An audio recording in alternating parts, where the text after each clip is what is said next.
حضرت سیدنا عبداللہ بن مسعود رضی اللہ تعالیٰ عنہ سے حدیث مروی ہے، آپ فرماتے ہیں نبی پاک صلی اللہ تعالیٰ علیہ وسلم نے فرمایا تابعوا بین الحج والعمرہ فإنہما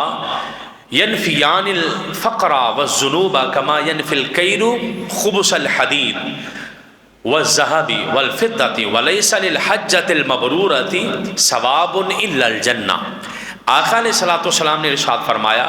حج اور عمرے مسلسل کیا کرو، جب جب اللہ تمہیں توفیق دے حج بھی کرو، جب جب اللہ تمہیں توفیق دے عمرہ بھی کرو۔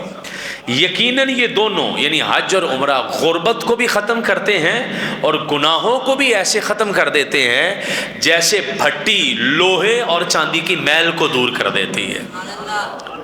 اس لیے تم حج بھی کرو عمرے بھی کرو، جہاں اللہ تمہیں توفیق دیتا ہے تو بار بار تم حج بھی اگر توفیق دے رہا اللہ تو کرو، عمرہ بھی کرو، کیونکہ یہ گناہوں کی میل کو دور کر دیتے ہیں، یہ غربت کو دور کر دیتے ہیں اور یہ فقر اور فاقہ کو دور کر دیتے ہیں۔ اور پھر نبی پاک صلی اللہ تعالیٰ علیہ وسلم نے فرمایا جو حج مبرور ہے یعنی ایسا حج جس میں کسی بندے نے کوئی گناہ نہیں کیا، اس کے سارے ارکان ہی پورے کیے ہیں اور مکمل ٹھیک طریقے سے اس نے حج ادا کر دیا، تو میرے اور آپ کے آقا نے فرمایا حج مبرور کی جزا صرف یہی ہے کہ اللہ اس بندے کو جنت عطا فرما دے۔ یعنی حج کرنے گیا بندہ جنت لے کر آتا ہے۔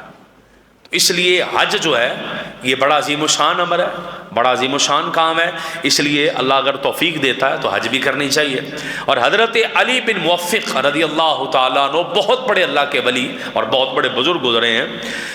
آپ نے حج بیت اللہ کی اللہ نے آپ کو توفیق دی، آپ نے طواف کیا، حجر اسود کو بوسہ دیا، 2 رکعت نماز پڑھی، پھر خانہ کعبہ کی دیوار کے ساتھ ٹیک لگائی اور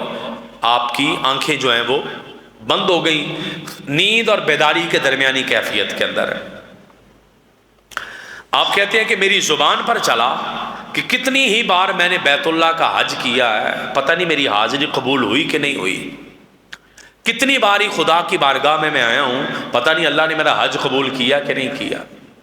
یہ میری زبان پر چل رہا ہے۔ تو مجھے وہ ہلکی سی نیند آ گئی، خمار آ گیا نیند کا، تو جاگنے سونے کے درمیان کی حالت میں نے خواب کے اندر ہی سنا ایک غیبی آواز آ رہی ہے اور وہ بندہ کہہ رہا ہے اے علی بن موفق، تم اپنے گھر میں اسی کو دعوت دیتے ہو نا جس کو تم پسند کرتے ہو، تم اسی کو اپنے گھر بلاتے ہو جو تمہیں اچھا لگتا ہے، ہر کسی کو تو نہیں بلاتے نا، جو تمہارا پسندیدہ بندہ وہی تمہارے گھر آتا ہے۔